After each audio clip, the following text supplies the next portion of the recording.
Right boy, dog boy, dirty numb angel boy, in the doorway boy, she was a lipstick boy, she was a beautiful boy, and tears boy, and all in your inner space boy. In 1996, Danny Boyle's second feature film, Trainspotting, was released. This film, about a group of heroin addicts in Edinburgh, based on Irving Welsh's novel of the same name, was a surprise international smash hit of a movie. I am now at a point in my life where I've started to meet people who don't know about this film or haven't seen it. If you don't know it, watch it. Anyway, the film made prominent use of the song Born Slippy by Underworld, which you would have seen me singing in the introduction to this video. And this made Underworld a much bigger band than they probably otherwise would have been. They're an electronic band who released their first album a couple of years before. Welcome to Tromsø Twilight, the channel where I, Vincent, talk to you, the abyss, about books, movies, music that I enjoy, find interesting, or a combination of the two. This year in 2026, I am doing a series of videos called Remembering, where I'm remembering albums released 30 years ago. And in March 1996, Underworld released this album, their second album, called Second Toughest in the Infants. So Underworld were a band who were, they grew out originally of a kind of electronic, electro pop funk type of band. Two members of that band turned into Underworld, and they had a third member for a period of time. They were originally from Cardiff, and they were kind of art school guys, so they were making sort of ambient electronic music, and then they started to make dance music, house influenced music, but they were always quite strange. Like, they were never as kind of like pop and dance floor oriented as a band like, say, the Chemical Brothers or Orbital. By the time they released this album, Second Toughest in the Infants, they were kind of beginning to find their signature sound. So I think it's a really interesting album to go back to, even though I personally have always preferred the album Buku Fish, which came out a couple of years later. That's probably my favorite Underworld record. But I've gone back and listened to this album a lot recently because I want to talk to you about the tracks on it and to talk about to what extent we think that this album stands up today, 30 years later. So I'm going to go through it track by track, and I'm just going to give you some thoughts right at the end. Now, this album opens with a kind of 3-track suite. It's called Juanita, Kaitless, To Dream of Love. And I read, I think on Wikipedia, that the reason it has colons is because these songs do not kind of move one into another. They're 3 compositions that the band kind of mixed together, almost like DJs would, kind of created a mix of these 3 tracks. But I think you can kind of hear where one sort of moves into another, where each track has its like principal place in the running order. And Juanita is a track that opens with like break beats programmed on a drum machine that's very processed. And then it has vocals over the top of it that really remind me of Jim Morrison. This is something I think is real interesting about Underworld, is that they weren't just drawing on like house and acid house and trance influences. They were drawing really broadly across a lot of music. And you can hear that I really do think that the vocalist, Carl, is referencing or channeling Jim Morrison in the vocals. So it gives it this kind of slightly eerie nature. And then it has synths that creep in that are kind of house or trance influenced. They bring a lot of color, and there are hits on the electric guitar, and the track kind of grows harder as it goes on. It becomes more banging. It becomes more like a house track. And then I think it's sort of after it's gone through this kind of more heavy house track section, I think that's when the track Kiteless comes in. Kiteless has a lot of really dancey textures. At the beginning, it sounds quite a lot like Star Guitar by the Chemical Brothers. It has like a lot of like clappy sounds on the drum machines, clappy snares, cymbal washes. It's got these weird treated vocals, and it builds up into a very kind of hypnotic track, and you can hear parts of Juanita overlapping with it. And then the track finally moves into the section that I think is called To Dream of Love. Now, this track, it's quite sort of, it is quite dreamlike. It has very pretty synths that do remind me of Orbital. It has a more melodic vocal. It's quite sweet in some ways, but as it goes on, the beat kind of transforms into this very banging 4 to the floor techno, and then you can hear parts of the earlier composition kind of coming in, returning, playing with each other. The whole suite of music is very complex, very lush. It's maybe weird to say, but in some ways it reminds me of Atom Heart Mother by Pink Floyd, the first track from the album of the same name, that kind of is a suite of music where different themes return, and there's lots of different textures, and it's very long and kind of linear. And I think this kind of opening track is very respectful of the listener. Like, they really believe that you're going to give them your attention and that you don't need a hook and that you'll follow them on the journey. It becomes almost psychedelic. So to me, this track is really worth the price of admission of the album. I've listened to it a lot recently, and you always hear something new. The second track is also made of two songs or two compositions. It is called Band Style and Sappy's Curry. It starts with a sound that's very unusual in the Underworld discography. It's basically drum and bass, but it's quite soft drum and bass. It's not jungle. It's like the kind of thing that we now would call sort of chill out drum and bass, and it became a bit of a cliche. But you have to remember when you listen to this that Timeless, the Goldie album that kind of put this sound on the map, came out the year prior. So this was a very fresh sound at the time. It's just that it kind of became something that you would begin to hear on like chill out albums and Cafe Del Mar compilations.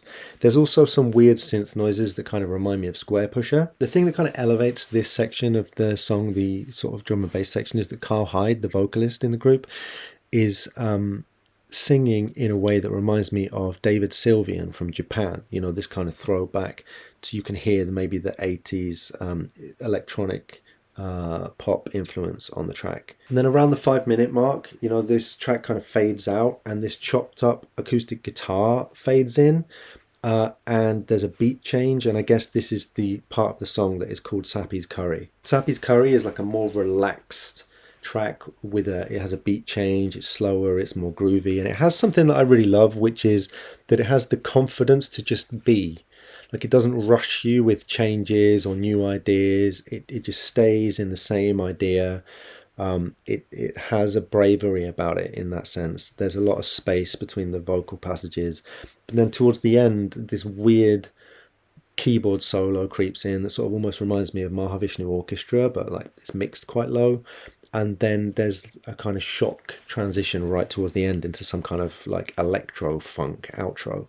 The whole 15 minutes of this second track just reminds me of what they used to call the chill out room. And younger people maybe don't know this, but like in the 90s, when you would go to nightclubs which were playing like really banging intense dance music in most of the rooms, they would have one room called the chill out room, which is where everybody who was like mashed up on drugs but was either too mashed or like too tired to deal with the other rooms, or like overstimulated, could go in there and get some water and sit down and relax. And I feel like track 2 on this album is almost like made for that environment. Now track 3 on the album, which is called Confusion the Waitress, is more moody, brooding. It's based around a very heavy fall to the floor drum beat, but the rest of the instrumentation is quite sort of minimal, and the main focus of the song really is a kind of spoken word rhythmic vocal. It's like a poem that keeps repeating the words she said. Every line starts with she said, and then it's a thing that she said. For me, this track just, it builds, but it never becomes exciting. It never really goes anywhere. To me, like, it's the only one that I skip when I listen to the record. Although it's interesting because it does remind me of a track that Tricky did on his album Juxtapose a few years later, which was called She Said, and I think maybe he was even referencing this song. Track 4, Rowler, picks up again for me. It's got an extremely 90s synth intro. Everything about the timbre, the sound of the synths is just 90s as you like, and the beat sounds like acid house. There's a bass synth that sneaks its way in a very sort of beautiful way.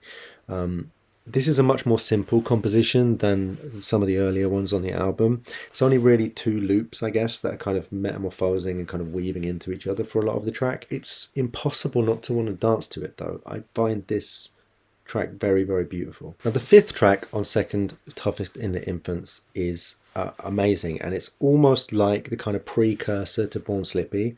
Born Slippy wasn't released yet, and this song is probably the closest to that track. It's built around breakbeats that are a little bit like The Prodigy of the same sort of era. And then the vocal is very similar in delivery to Born Slippy.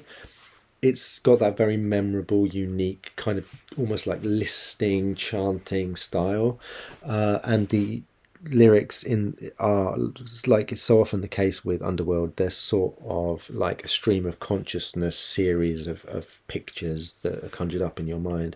It keeps coming back to this one image of old man Einstein crazy in his attic. I would say that this song sort of builds to a stable ecstasy before it moves into a synth wash at the end that brings tears to my eyes. Track 6, unfortunately, Air Towel, it's not as strong for me. It's another one that is basically a kind of 1 or 2 bar riff that sort of, the variation comes in, sort of changes in the drum machine rhythms and some weird sounds that they're putting in. There's a cool synthesizer in it that strangely really reminds me of Mike Oldfield, something like his Omadorn album.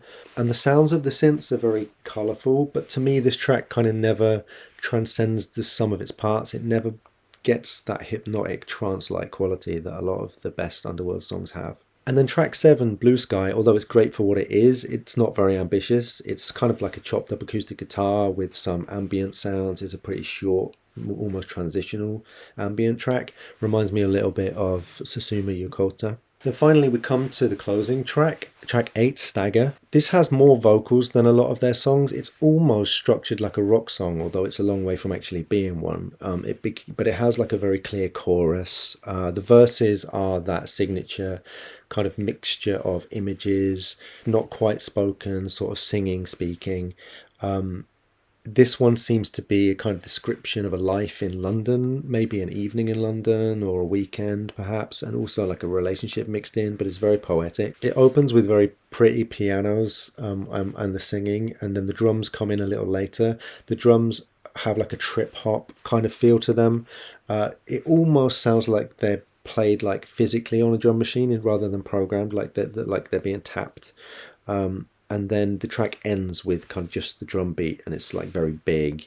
Reminds me kind of a Massive Attack. The track is good, but it's this ending to me is sort of slightly anticlimactic after some of the very ecstatic moments earlier in the album. So the question I'm asking about all of these albums is whether they stand up. Does Second Toughest in the Infants stand up to repeated listening 30 years later? I would say that it does, but not in its entirety.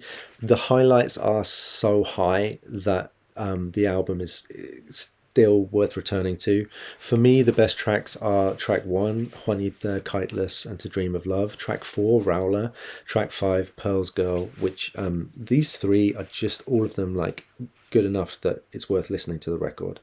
Track 2 is also really good, band style, Sappy's Curry, but it's more dated because they're playing with sounds that kind of became more dated, whereas the other ones I mentioned, to me, they still sound timeless. None of the tracks are really bad, but the ones I didn't mention in this roundup are kind of a little bit disposable for me. The only one that I skip is Confusion the Waitress. In closing, I'll say that while I was listening to this album and kind of reading a little bit about it, I realised that Underworld had brought out a new album that I'd missed in 2024, Strawberry Hotel.